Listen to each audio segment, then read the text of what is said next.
In this video, we will discuss about why do we need constitution. Constitution की ज़रूरत हमें क्यों होती है। एक बहुत अच्छा एग्जाम्पल मैंने आपको साउथ अफ्रीका का इससे पहले दिया था, जिससे आपको बहुत अच्छे से समझ में आया होगा कि कॉन्स्टिट्यूशन क्यों ज़रूरी होता है, जिसमें मेजॉरिटी अफ्रीकन्स की होने के बाद, अफ्रीका उनकी खुद की कंट्री होने के बाद, जो प्रॉपर वहाँ के नेटिव्स थे उनको कोई राइट नहीं थे। इसी वजह से डेमोक्रेसी के साथ साथ एक अच्छे कॉन्स्टिट्यूशन का रिक्वायरमेंट भी होता है, जिसमें सेट ऑफ रूल्स होते हैं जो इक्वल बेसिस पे होते हैं। सिर्फ कहने के बिहाफ पे ही उन पे विश्वास नहीं किया जा सकता है।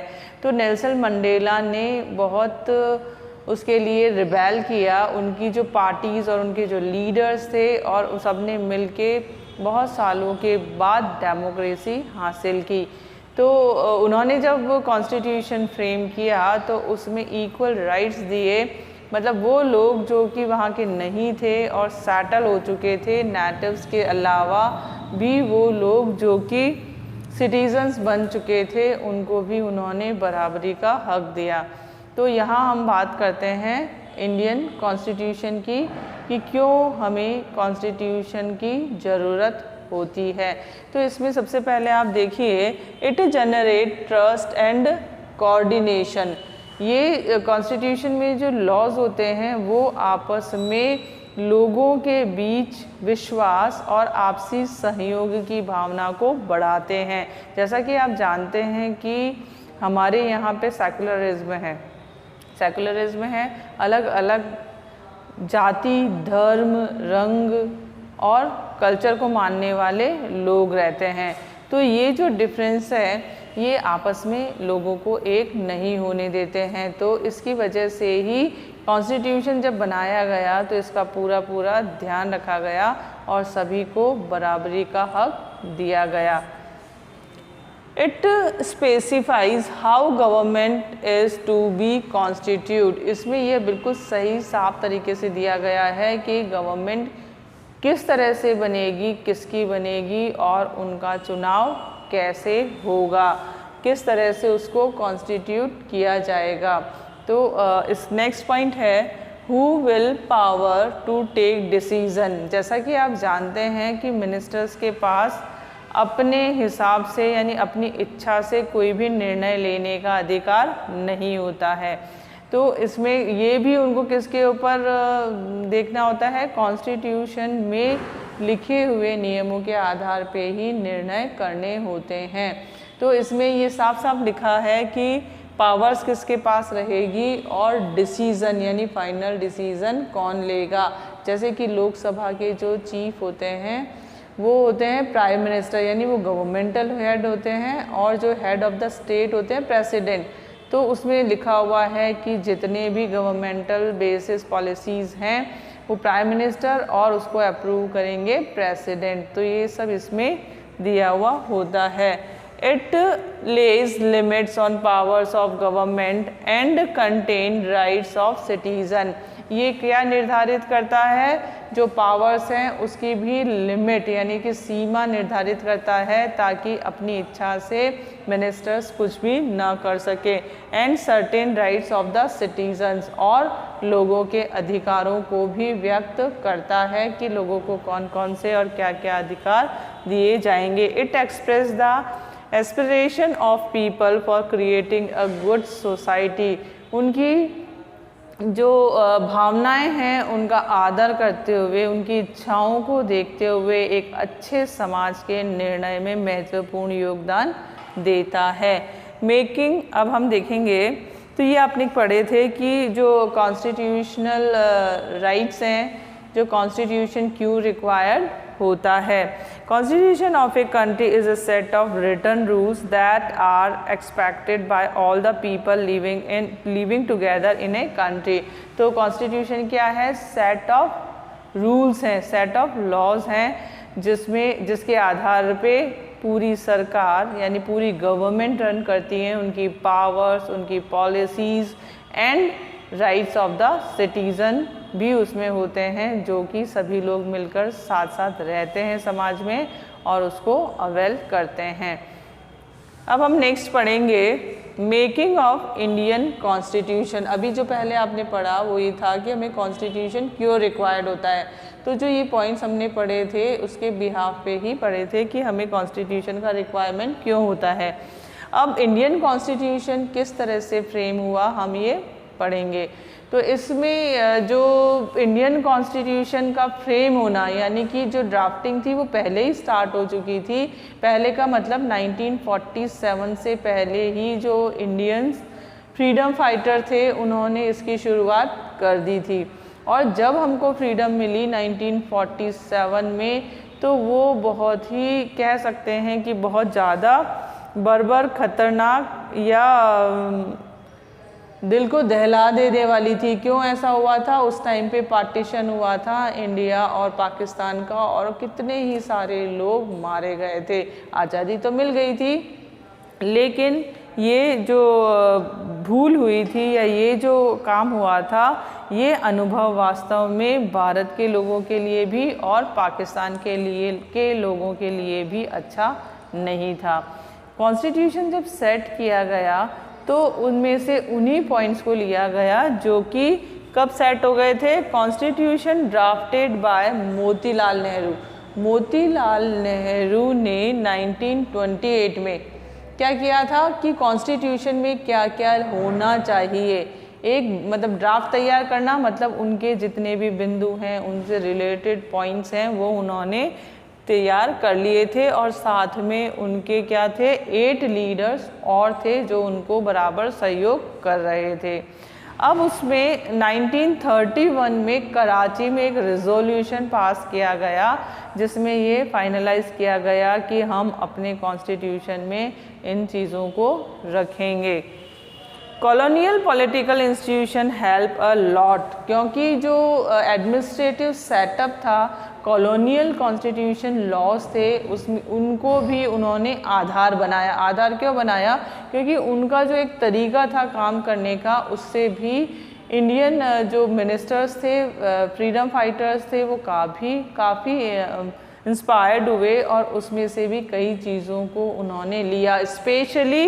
Specially like a government India act 1935, specially जो इंडियन गवर्नमेंट एक्ट 1935 पास हुआ था उसमें से उनको काफ़ी सहयोग मिला। The constitution assembly Finally, with colonial political institution help a lot, the French Revolution Bill of Right in USA, United state America का आपने पढ़ा था। जब फ्रेंच रिवोल्यूशन आपने पढ़ा था तो उसमें भी ये पढ़ा था कि किस तरह से थर्ड एस्टेट ने काफ़ी संघर्ष के बाद, काफ़ी लंबे टाइम के बाद डेमोक्रेसी हासिल की थी। और उसमें आपने जब किंग लुई 16 पढ़ा था तो उनके लिए आपने पढ़ा था कि उन्होंने 13 अमेरिकन कॉलोनीज़ को फ्री करवाया था। तो उन्होंने भी फ्रीडम के बाद, क्योंकि आपको पता है कि जो स्ट्रगल होता है वो किसके लिए होता है, रिबेल होता है, वो अपने अधिकारों के लिए होता है। तो जब कॉलोनी ऑफ अमेरिका फ्री हुई तो उन्होंने भी अपना कॉन्स्टिट्यूशन बनाया और इक्वल राइट्स उन्होंने अपने सिटीजन्स को दिए।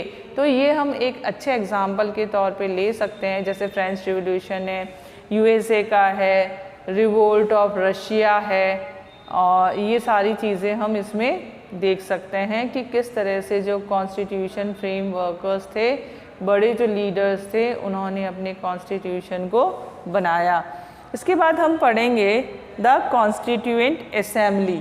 कॉन्स्टिट्यूएंट असेंबली जिसने मिलके, जिसमें बड़े बड़े उन पढ़े लिखे यानी एजुकेटेड जो मिनिस्टर्स थे, मिनिस्टर नहीं लीडर, क्योंकि उस समय तक तो इलेक्शन पहले प्रोविंशियल गवर्नमेंट में हुए थे और प्रोविंशियल गवर्नमेंट में इंडिया के जो लीडर्स थे उनकी जीत भी हुई थी। लेकिन उस टाइम तक क्या था, ब्रिटिश रूल होने की वजह से उनको कोई भी गवर्नमेंटल राइट्स नहीं थे।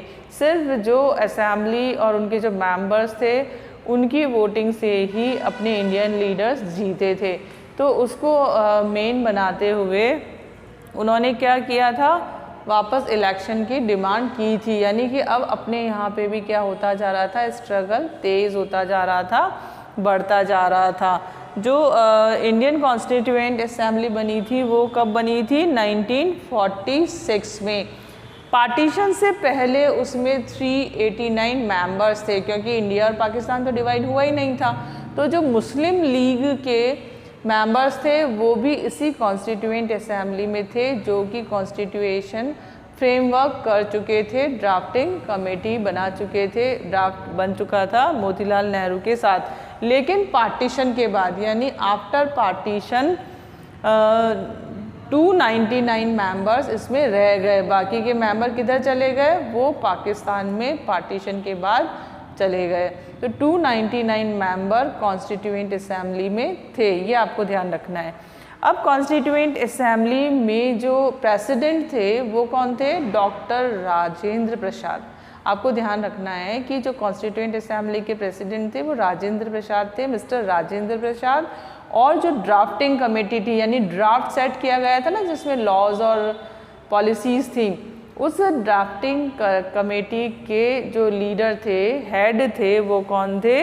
भीमराव अंबेडकर, यानी कि डॉक्टर भीमराव अंबेडकर। वो जो ड्राफ्टिंग कमेटी बनाई गई उसमें सैकड़ों बहुत सारे पॉइंट्स सेट किए गए, और वो जो क्लॉज और आर्टिकल्स थे वो आफ्टर ए लॉन्ग डिस्कशन इतने सब मेंबर्स के बीच में उनके ऊपर लंबी बहस हुई, बहुत चर्चाएं हुई, मतभेद भी हुए। मतभेद क्यों हुए? क्योंकि सारे लीडर एक ही तरह के नहीं थे, सब अलग अलग caste, creed, colour, followers of different religion. तो सभी में बहुत ज़बरदस्त मतभेद थे कि नहीं ऐसा नहीं, ऐसा होना चाहिए। सब अपने अपने भावनाओं को व्यक्त कर रहे थे। उसके बाद काफ़ी लंबी बहस के बाद अमेरिका, ब्रिटेन, फ्रांस, इन सब को आधार बनाते हुए उसको सेट किया गया, और लेकिन उसको बहुत ज़्यादा टाइम लगा। यानी उनके लिए जो पेपर वर्क हुआ वो भी हर एक के सामने रखा गया, उस पर भी डिस्कशन किया गया, और फाइनली फिर कॉन्स्टिट्यूशन बना। अब इसमें जो क्लॉज और आर्टिकल सेट किए गए वो 12 क्लॉज और 395 आर्टिकल्स उसमें लिए गए विद अमेंडमेंट, यानी कि अगर इसमें अकॉर्डिंग टू टाइम यानी मॉडर्नाइजेशन के अकॉर्डिंग अगर रिक्वायरमेंट है चेंजेस की तो वो भी किया जा सकता है के साथ, यानी कि ज़रूरत होने पे, यानी 1942 और 1991 और 92 के बाद इसमें समय के साथ कुछ बदलाव किए गए, लेकिन जो क्लॉज हैं उनमें किसी तरह का बदलाव नहीं हो सकता है, ये उसमें निर्णय किया गया। तो ये जो 12 बल्कि वॉल्यूम्स थे, यानी constitution assembly debates when printed these debates at 12 बल्कि volumes, this debate provide the rationale behind every provision of the constitution. These are used to interpret the making of constitution.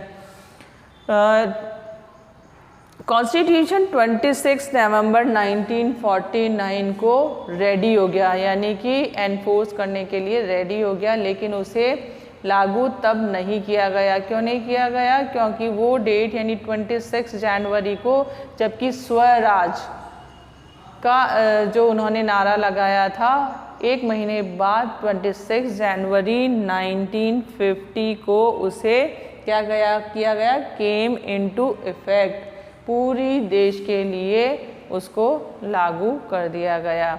तो ये हमने पढ़ा making of constitution and about constituent assembly.